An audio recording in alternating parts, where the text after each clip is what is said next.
macet total belum tentu mesinnya rusak ya teman-teman. Jadi hal pertama yang harus kita lakukan yaitu mengecek putarannya dulu ya, karena ini sudah macet total jadi harus kita bongkar ya. Kita ketok dulu supaya karat-karatnya bergetar dan mudah. Itu mengurangi risiko untuk bautnya patah ya teman-teman ya. Nah ini berlaku juga untuk semua baut ya, baik yang depan atau belakang itu. Kalau yang sudah lama-lama itu diketok dulu biar tidak patah, soalnya kalau patah nanti susah ya, harus ngebor lagi atau dilas itu kan. Nah ini lanjut kita bongkar supaya kita mempermudah kita untuk pengecekannya, soalnya sudah macet total ya untuk laker ataupun bearingnya itu. Ini bagian depannya ini mudah ya, jadi jangan asal vonis ya teman-teman ya. Pompa air yang sudah macet total walaupun wujudnya sudah jelek itu belum tentu mesinnya rusak. Ini pompa airnya baru kita dapatkan ya, kita beli harga sekitar 70 ya, nanti bisa kita renovasi restorasi lagi, kita bisa jual lagi. Nah, itu juga untuk pasien ya. Nah ini sudah kita bongkar semua bautnya. Oh ya, yang buat yang ke body juga nanti kita bongkar sekalian, soalnya ini mau kita bersihkan juga dalamannya. Ini cara bongkarnya sudah bisa lah ya teman-teman ya, cuma refresh saja biar teman-teman nggak lupa. Nah kita menggunakan pahat ya biasanya membongkarnya. Sisi-sisi mudah.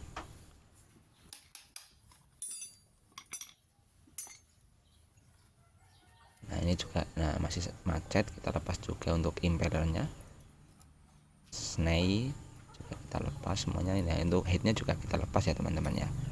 Nah itu tiga boltnya sama kita ketok juga. Ini rawan putus ya, apalagi yang bagian bawah itu rawan putus bautnya, soalnya ya terkena air dan juga sudah lama ya, jadi ya sangat mungkin untuk putus. Nah, terus kita keluarkan ya. Untuk teman-teman yang masih bingung dan tanya-tanya itu, tolong itu videonya ditontonnya itu yang full ya, soalnya kayak gulungan kawat itu sebenarnya sudah kita sebutkan dan berat kawat itu sudah kita sebutkan ya. Jadi kalau jangan asal tanya baru nonton 1 menit sudah tanya-tanya, dilihat dulu biar paham. Nanti kalau masih bingung baru tanya. Nah ini sudah lepas semuanya. Nah terus kita siram pakai bensin ya, biar kerak-keraknya itu bergetar. Nah terus kita putar ya pakai tang atau apa ya, yang penting bisa diputar dulu.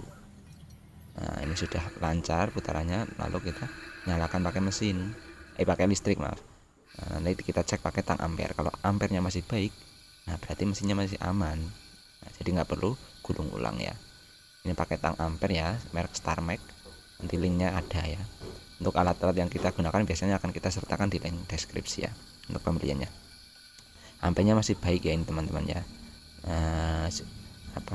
Pokoknya kalau pompa air ampernya sekitar 0,6 sampai 0,7 ampere itu masih baik ya. Ini untuk ini 0,6 ya. Ini juga tergantung voltase listrik pada waktu pengecekan ya, soalnya voltase itu kan naik turun, enggak pasti masuk ke 220.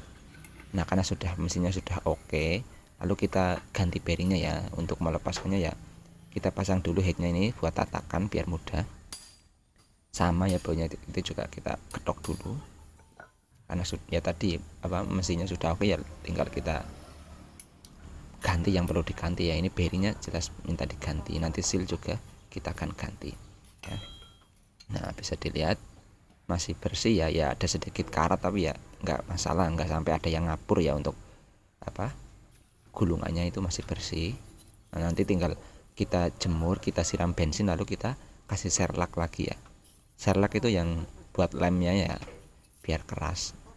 Biasanya tuh kita siram bensin, kita jemur, lalu kita kasih serlak ulang.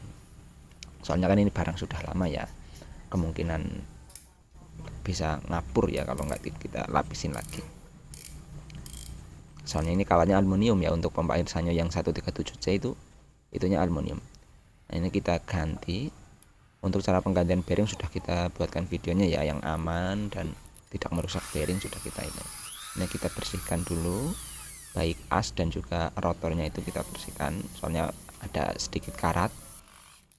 Nah, bersihkan semua, terus kita ganti. Untuk bearingnya sendiri itu pakai ukuran 629 ya untuk pompa air Sanyo.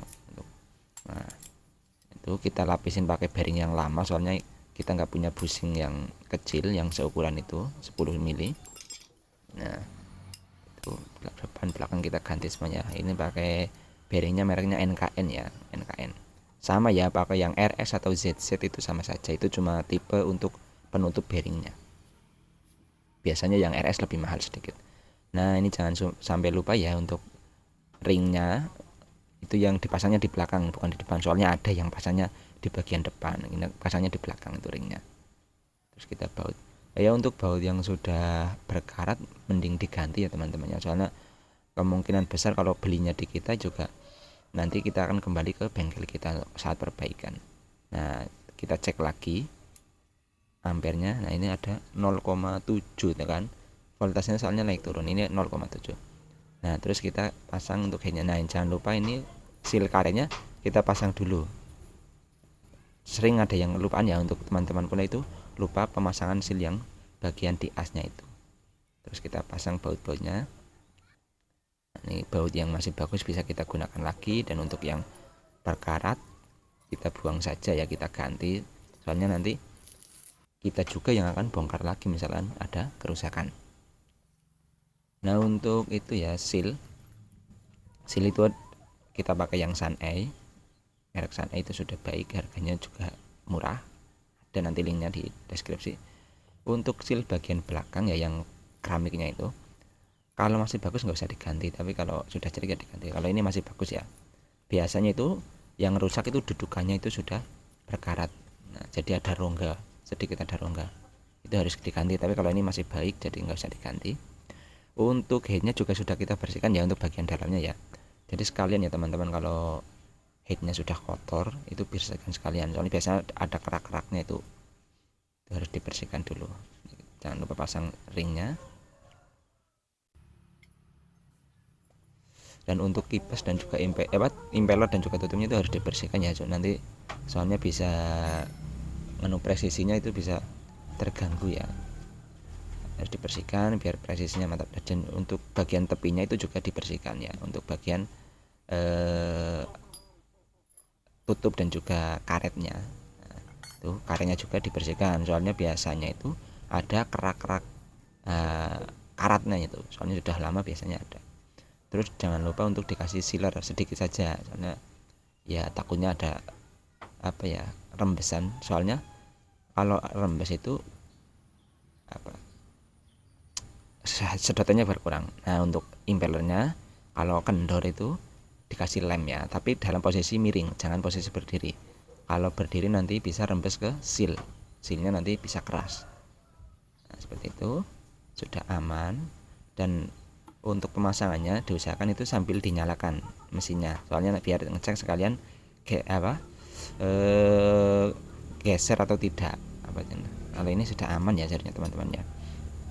Soalnya kalau nyenggol itu nanti ada suaranya, nggak baik, nggak bagus. Nah ini aman sudah, itu ada suara sedikit itu karena asnya yang bawah itu nyenggol kayu.